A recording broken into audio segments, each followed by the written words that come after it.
नमस्कार दोस्तों, मेरा नाम है राजकीय वर्मा और आप देख रहे हैं रिपोर्टर जी। आपने चैनल को सब्सक्राइब नहीं किया तो सबसे पहले चैनल को जरूर सब्सक्राइब करें। आज दिल्ली के रामलीला मैदान में इंडी गठबंधन की महारैली थी। इस महारैली में तमाम विपक्षी दल के नेता पहुंचे थे, जिसमें सोनिया गांधी, राहुल गांधी, प्रियंका गांधी, उद्धव ठाकरे, तेजस्वी यादव, अखिलेश यादव, महबूबा मुफ्ती और इस तरह से एक लंबी लिस्ट है इन नेताओं की। मुद्दा ये था कि केजरीवाल की गिरफ्तारी के खिलाफ एक साथ एक मंच पर ये एक बार फिर से तमाम नेता आए थे। लेकिन सबसे बड़ा सवाल ये है कि ये जो गठबंधन है, ये गठबंधन सही दिशा में जा रहा है, क्योंकि इससे पहले भी इस तरह की तमाम रैलियां कर कई तरह की चुनौती ये केंद्र सरकार, प्रधानमंत्री नरेंद्र मोदी और बीजेपी को दे चुकी है। लेकिन इनके बीच जो टूट फूट है, जो तकरार है, वो हमेशा से देखी जाती रही है। चलिए उससे पहले आपको दिखाते हैं इस रैली को हिट शो कहा जाए या फ्लॉप शो, क्योंकि जो ये तस्वीरें आप देख रहे हैं खाली कुर्सियों की, इससे तो ऐसा लग रहा है कि इतना बड़ा नेतृत्व विपक्ष का वो भीड़ भी इकट्ठी नहीं कर पाया। लोग आए थे, ऐसा नहीं है कि पूरा मैदान खाली था, लेकिन एक बड़े हिस्से को देखें, जिस तरह की व्यवस्थाएं की गई थी, जितनी कुर्सियां बिछाई गई थी, वो खाली पड़ी हुई थी। और आपको एक चीज बता दें कि ये रैली खत्म होने के बाद की तस्वीरें नहीं है, क्योंकि इन तस्वीरों में आप बकायदा नेताओं के भाषण की आवाज भी सुन सकते हैं। तो पहले आप ये वीडियो देखिए।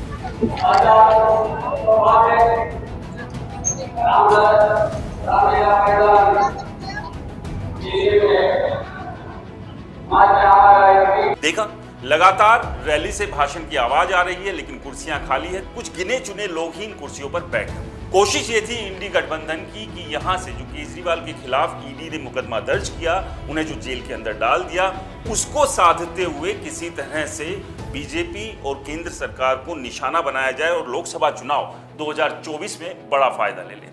लेकिन क्या यह बड़ा फायदा मिल सकता है? क्योंकि एक बड़ा सवाल यहां पर यह भी है कि जो एक सबसे बड़ा विपक्षी दल है कांग्रेस, जो आज अरविंद केजरीवाल के लिए कंधे से कंधा मिलाकर खड़ा है इस मंच पर, आपको याद होगा इसी मैदान से अन्ना हजारे के साथ अरविंद केजरीवाल ने इसी पॉलिटिकल पार्टी यानी कांग्रेस और कांग्रेस के तमाम जो लीडर आज इस मंच पर मौजूद थे, उनके बारे में क्या कुछ नहीं कहा। किस तरह के शब्दों का इस्तेमाल हुआ था, ये भी आप जानते हैं। शायद ही देश की राजनीति में पहली बार खुले मंच से किसी पार्टी के नेताओं को चोर, किसी पार्टी को डकैत या चोर कहा गया था।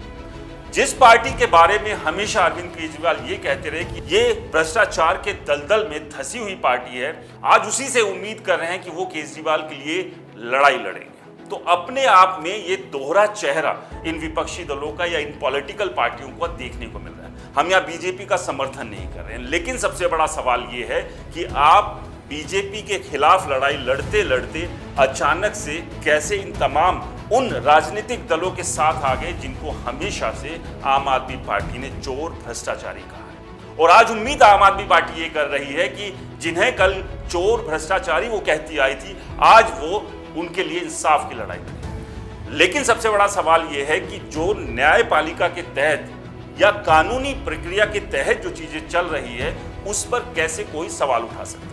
खैर, उठा सकता है, क्योंकि देश में लोकतंत्र है।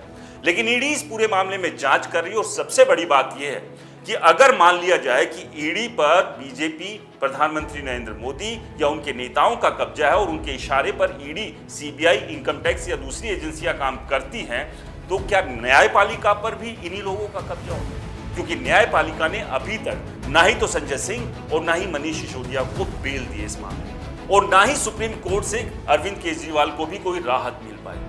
यानी कि सवाल यह है कि कहीं ना कहीं न्यायपालिका को भी लगता है कि शराब घोटाला हुआ है और उस घोटाले के भ्रष्टाचार में आम आदमी पार्टी की टॉप लीडरशिप शामिल है।